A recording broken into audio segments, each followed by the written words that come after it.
This is David Tan, and in this video I'll show an example of how to use Arctic Drip Robot. Arctic Drip Robot is a new Arctic submission software. Users can decide when to submit, which article to submit, which article sites to submit to, and which login to use to submit. And one of the most important features of Arctic Drip Robot is it can submit articles automatically and slowly. Of course, it can submit articles quickly too.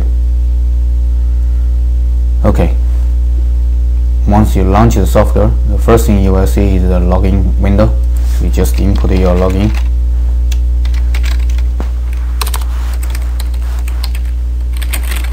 Your password, click OK.